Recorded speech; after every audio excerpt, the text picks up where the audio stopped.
Hello and welcome to our WIFR FastCast.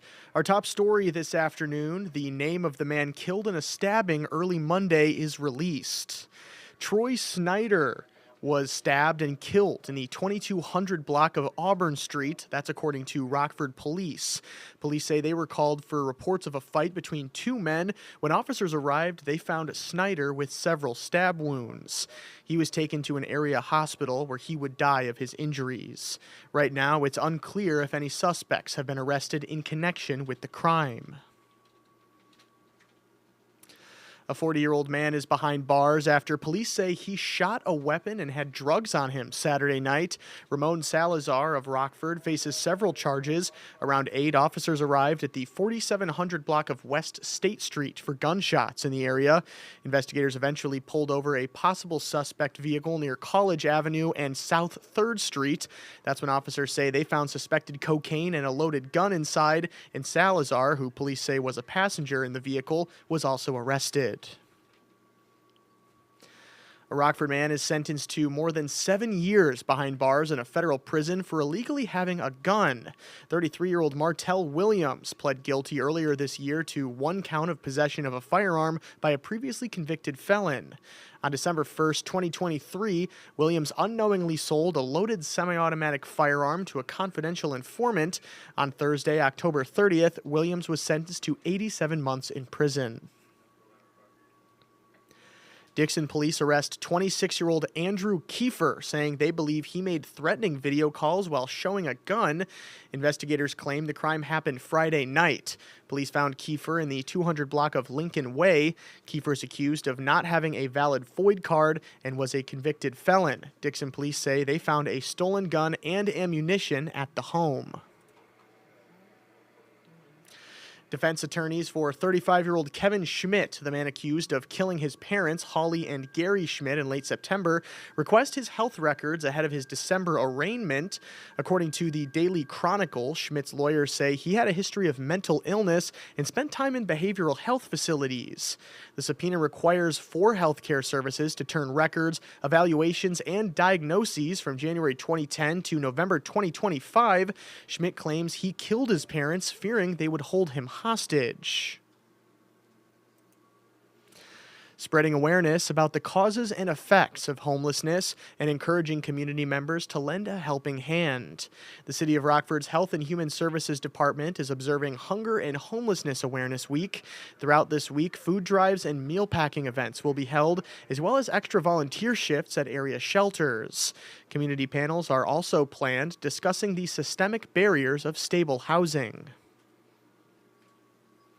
And the pause in SNAP benefits spurs a local church to pass out groceries with a side of hope. City First Church wants to help out community members ahead of the Thanksgiving season. A free food distribution will be held Tuesday from 10 to noon at City First Church on Spring Creek Road. Around 750 Rockford area families will receive help, and a drive-through distribution will hand out nutritious holiday meals. Since the church began these food giveaways in 2020, they say they've distributed more than 3.5 million pounds of food.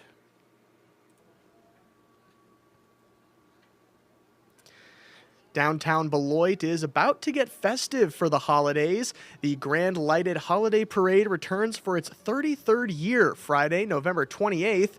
Live music kicks off the night at 5, followed by jolly old St. Nick's arrival at 6.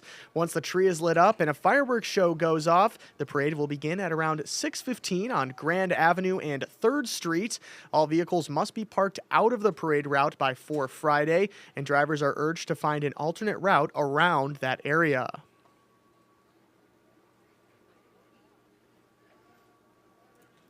And it seems like those cool temperatures are finally here to stay. Let's see how things are going to look for the remainder of our week with a look at our 7-day forecast. So, popping things up here for you right now. You can see we're currently sitting at around, again, that 42-degree mark right there. It doesn't seem like we're really going to be getting too much warmer than that here, really, for the most part, these next couple of days. Yeah, as you can see there, as we head into our Tuesday, those rain chances not going anywhere. 90% chance there for us on our Tuesday, so definitely expect to get a little rain here tomorrow. But moving into our Wednesday, it looks like things are going to be moving up just a tad in the temperature department. 47 degrees there for our high and dropping those rain chances, but then they come right back there for our Thursday and Friday. We've got a pair of 30% chance days there, and it does look like things are going to be a little wonky in the temperature department. 55 degrees for our high there on our Thursday, and then jolting down to 48 for our Friday, but then it does look like we are going to get a little bit of those temperatures here shooting back up just a little bit with the return of some sun, but they are going to be hidden behind just a little bit of cloud cover there. Saturday, our high is going to be about 49 degrees, and then by the time we hit Sunday,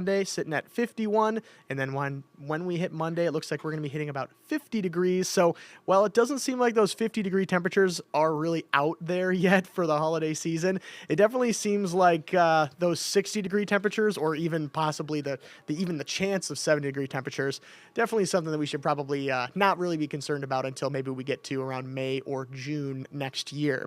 Now, those stories that I mentioned here just a couple minutes ago will be coming up in our shows. Those will be popping up at 4, 5, 6, and 10. Of course, to get the latest news both here in the state line and across the country, you're going to want to head to your smartphone's app store and type WIFR into the search bar. You're going to be able to download 2 apps there. It's going to be our WIFR News app as well as our WIFR First Alert Weather app.